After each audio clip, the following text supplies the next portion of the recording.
Hey, so I've always like wanted to do this, and I would get like nervous, and this is like my second time recording. When I first shuffled, three cards came out, and so I wanted to do a word of the day, combining like mind, body, and spirit. And so the first word that came out was courage, but then I realized as I was struggling to get through the first video I made, I was like, oh, this is for me, right? This is for me. The second one was divine timing. So like I've really been wanting to do this idea. I'll talk myself out of it. I'll get nervous. I'll be like, don't nobody want to hear this, and I'll be like, why are you doing this? Right.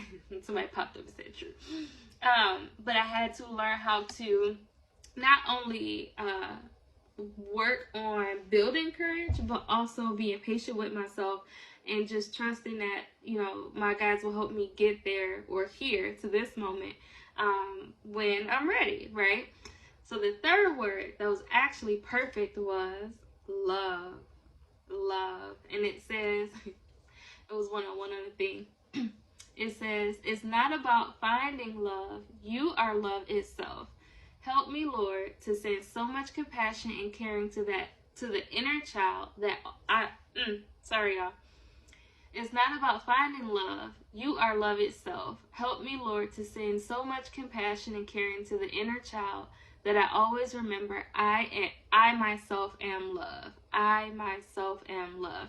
And so the way that connects to both mental health and spiritual health, right? Or even physical health, right? Sometimes we go out searching for love, or we feel like people did not love us enough or love us appropriately, and so sometimes people seek revenge, or sometimes people stay stuck in that moment where they felt invalidated, all these different things. And it's like, you don't have to search for that. You are that, right? And so when you have trouble viewing yourself as worthy of love, deserving of love, or being like the true embodiment of love, of source, of oneness, right? You just ask for help. And I'm not saying it like, oh, you just ask for help and everything's fine, right? You're gonna have to put in some work. That might look like reminding yourself or speaking love over yourself, speaking love to yourself in that moment that you may be stuck in emotionally, because spiritually you can become prey.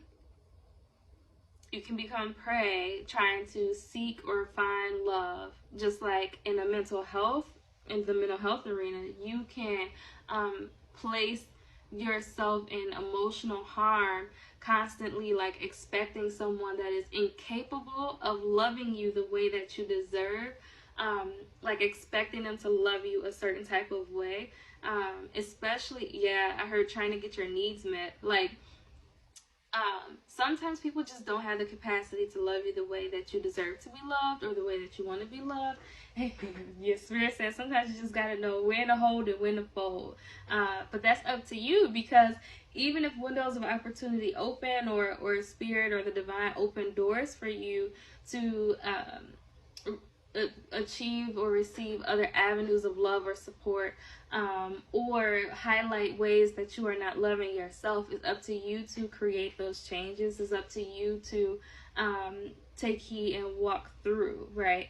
Sometimes we get a push, a shove, but sometimes there's no push or shove. They like, here's the door when you're ready, right? Like, we keep telling you, here's the door when you're ready, and so you have to make the move when you're ready. And so when people talk about like manifesting and things like that, a lot of times people have trouble believing they deserve or they're worthy of something as simple as love, when love is defined by each person differently, right? Like, love is subjective.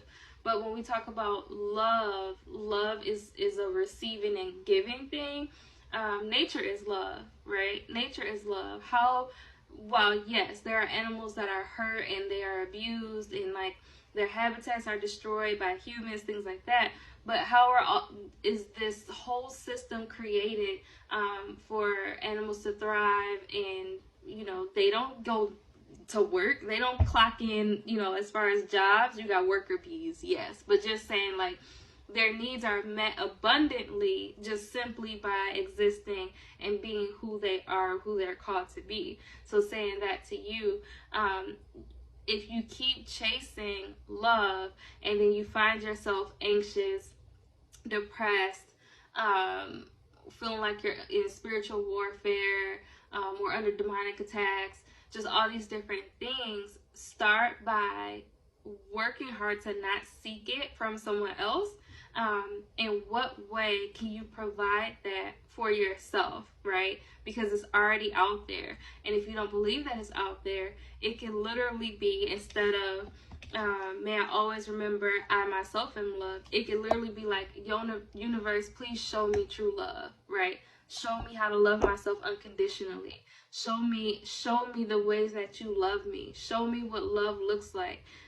For a long time, my like prayers and work would be like, show me, like, God, I want to see who you see. Like, I have trouble seeing myself the way that you see me. Please show me what you see.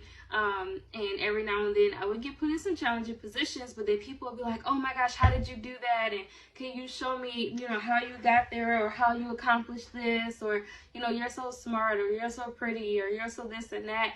And I'll be like, what are they talking about? Then it'll click, like, oh, I asked, like, show me what you see. Show me how you view me. That's what I want, right? So it's the same thing with love. And it takes practice and it takes time, but it could even start with just receiving a compliment. Just receive a compliment. It can be related to work. It can be related to looks. It can be whatever. You want to have balance, obviously. Like, you want to have balance. In what ways have you shown yourself that you love yourself? Did you drink your water today? Did you get some sleep? I didn't get any sleep. That's part of why I'm frazzled. Did you, like, and the spider just popped up that I tried to kill earlier. But in what ways can you show yourself love while you get help from spirit, while you go through therapy, while you use your support system to understand what love looks like, or how you just deserve love, or how you practice love, things like that. But also remember, it is subjective. Everybody's definition of love is different, and it looks different for everyone. Not just talking about like love languages, but I mean legit love itself, right? Some people feel love is kindness and patience, and other people feel like love is boundaries, or being we're gonna say this, toxic or abrasive. And so you also want to make sure that you are connecting to people that have similar beliefs about love, and disconnecting from people who have very different beliefs or values surrounding love, especially if it hurts you or affects your mind, body, or spirit. Have a great day.